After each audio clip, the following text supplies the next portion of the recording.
नेकी का हुक्म देना, बुराई से मना करना, नमाज पढ़ना और मुसीबत पर सब्र करना, ये हिम्मत वाले काम है पुत्र, हिम्मत वाले काम है, जरा डट के करना। बेहौसला बैठे थे, अल्लाह के नेक बंदे भी थे और तिजारत भी करते थे, लाखों का कारोबार था।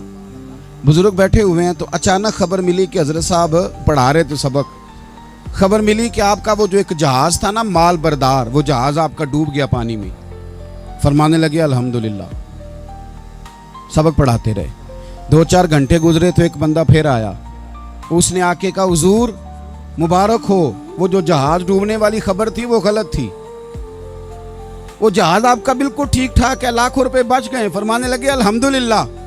सबक उसी रूटीन से पढ़ाते रहे। पहली नुकसान की खबर आई तो फिर भी अल्हम्दुलिल्लाह, और दुख की खबर आई फिर भी अल्हम्दुलिल्लाह, सुख की आई तो फिर भी अल्हम्दुलिल्लाह। सबक अपनी रूटीन से पढ़ाते रहे, सफर जारी रहा, रुके नहीं। हुआ तो तलबा कहने लगे हुजूर इतने बड़े नुकसान की खबर आई, जुमला ही कोई नहीं टूटा आपका, लफ्जों के अंदर कहीं हमने उतार चढ़ाव नहीं देखा, हुजूर चेहरे पर कोई परेशानी नहीं, और फिर इतनी बड़ी खबर मिली खुशी की, कोई आपकी आंखों में रोशनी नहीं आई, कोई हमने आपका चेहरा बदलते नहीं देखा, मामला क्या है? तो फरमाने लगे मामला एक ही है, दुख भी रब की तरफ से है, सुख भी रब की तरफ से है। तो दुख कबूल मोहम्मद बख्शा राजी रहन प्यारे, सारा कुछ उसी की जानिब से है।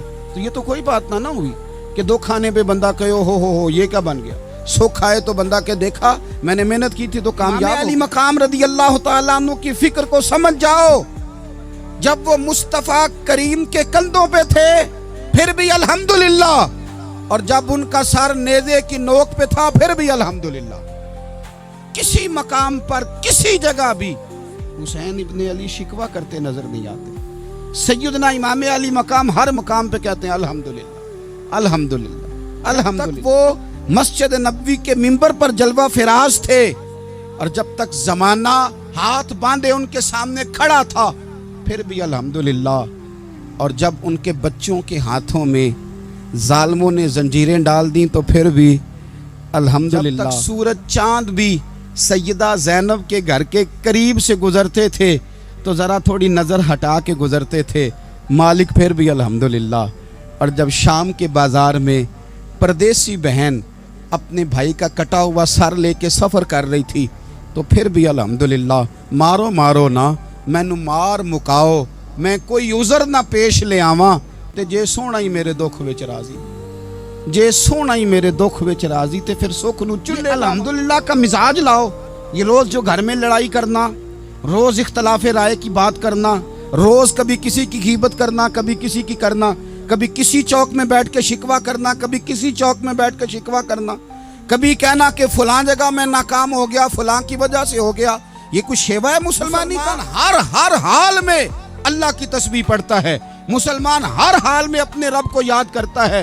वो कहता है बहार हो के खिज़ां ला इलाहा इल्लल्लाह, खुदी का सिर्रे निहा ला इलाहा इल्लल्लाह, खुदी का तेग फुसा ला इलाहा इल्लल्लाह। और अगरचे बुत हैं जमात की आस्तीनों में, अगरचे बुत हैं जमात की आस्तीनों में, पर मेरी मजबूरी है ना, मुझे है हुक्म अज़ां ला इलाहा इल्लल्लाह। अपनी ड्यूटी करता है वो अपने काम लगा रहता है।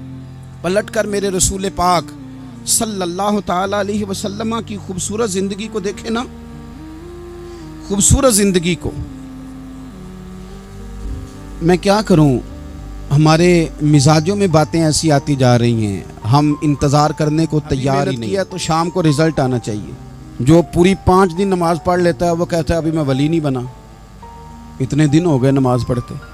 जो पूरा 40 दिन प्रॉपर तरीके से दरूद पाक पढ़ लेता है वो कहता देखो मुझे अभी तक ज़ियारत ही नहीं हुई नबी पाक। अभी कल आया है और कल अभी उस शख्स ने आकर के शुरू किया है सिलसिला, तो कहता ओहो मेरा मार्फत वालों में नाम कब आएगा। वो भाई लोगों की जिंदगियां गुजर गई, लोगों के अहवाल गुजर गए। बैठा था बुजुर्गों की खिदमत में, तो एक शख्स ने आके कहा हुजूर मैं आपके लिए सलाम लाया हूं फलां अजीम हस्ती का।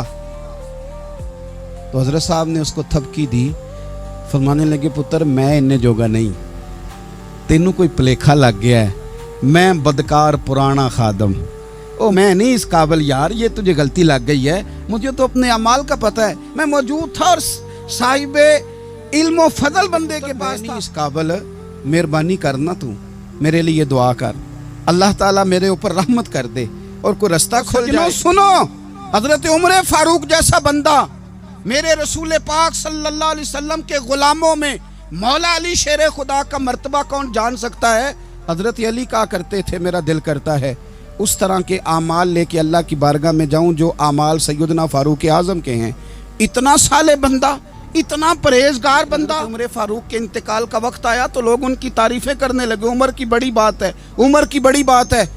تو حضرت عمر رو پڑے، فرمانے لگے میرے لیے دعا کرو، مجھے درجہ کوئی بھی نہ ملے، بس میریاں نیکیاں اور بدیاں برابر برابر ہو جائیں، میں معاف کر دیا جاؤں، نیکی اور بدی برابر برابر ہو، چھوڑ دیا جاؤں۔ درجوں کا تو معاملہ بڑا آگے کا ہے، اتنی جلدی، اتنی سپیڈ، اتنی ہمیں جلد فٹافٹ ہو جائے، سویرے ہو جائے۔ آپ اپنی جد و جہد تو کریں، آپ تھوڑا پلٹ کے تو دیکھیں، آپ دیکھیں کہ لوگ میدانوں میں رہے، میدانوں میں رہے، خالد بن ولید میدان میں رہے، حضرت سعد بن ابی وقاص میدان میں رہے، حضرت سیدنا ابو عبیدہ بن جراح میدان میں رہے، یہ لوگ ہمیشہ میدانوں میں رہے، اپنی اپنی ڈیوٹی کر کے چلے گئے۔ اسلام پھیلتا رہا، اپنی اپنی ترتیب سے آگے جاتا رہا، اپنے اپنے رنگ میں اللہ تعالیٰ لوگوں کو دین کی سمجھ عطا کرتا رہا۔ جلدی بڑی ہے، بہت جلدی ہے، شارٹ دروازہ چاہیے، صبر ہی کوئی نہیں، استقامت ہی کوئی نہیں، فٹافٹ ہو جائے۔ لوگ آ کے کہتے ہیں حضرت صاحب نماز تو پڑھنے لگا ہوں، روزہ تو رکھنے لگا ہوں، داڑھی بھی میں نے رکھ لی ہے اور آپ کے پاس بھی آتا ہوں، اب کوئی نگاہ کر دینا۔ تو میں کہتا ہوں یہ جو نماز آپ نے شروع کی ہے یہ بغیر نگاہ کی ہو گئی ہے، یہ جو آپ آنا شروع ہو گئے ہیں تو اس کو آپ نگاہ نہیں سمجھتے، اور یہ بھی میری نگاہ نہیں، پریشان نہ ہو جائیے گا، یہ بھی اللہ رسول کی نگاہ ہی ہے۔ او خدا کے بندو، تھوڑا سا اپنی زندگی میں صبر اور استقامت کو لاؤ، تھوڑا رستے پہ چلنا سیکھو۔